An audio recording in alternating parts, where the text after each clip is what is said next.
लोकसभा निवडणुकीच्या पार्श्वभूमीवर शिरपूर तालुक्यात विविध ठिकाणी पोलिसांकडून नाकाबंदी करण्यात येत आहे व कठोर तपासणी केली जात आहे।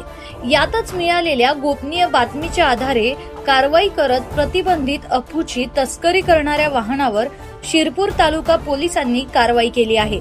दिनांक 16 एप्रिल 2024 रोजी पोलीस निरीक्षक श्रीराम पवार यांना गोपनीय बातमीदारामार्फत बातमी मिळाली की मध्य प्रदेश राज्यातील सेंधवाकडून शिरपूरकडे ट्रक क्रमांक RJ09 GC 4569 यात अफूचे सुकलेले बोंडे डोडा ची बेकायदेशीर वाहतूक होत आहे।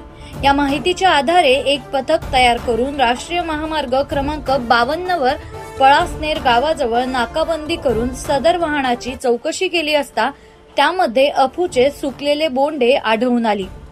एकूण 25,40,000 रुपये किमतीचा मुद्देमाल जप्त करण्यात आला असून चालक सलामुद्दीन निजामुद्दीन, क्लीनर अशोक जगदीश चौहान मध्य प्रदेश यांच्या विरुद्ध शिरपूर तालुका पोलीस ठाण्यात गुन्हा दाखल करण्यात आला आहे।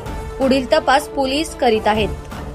शिरपूर तालुका पोलीस निरीक्षक श्रीराम पवार यांना एक गोपनीय माहिती मिळाली होती की मध्य प्रदेशमधून इलिगली कॉफी स्ट्रॉ म्हणजे त्याला लोकल लँग्वेज डोडा म्हणतात, ते अवैधरित्या महाराष्ट्रातून पुढे जात आहे।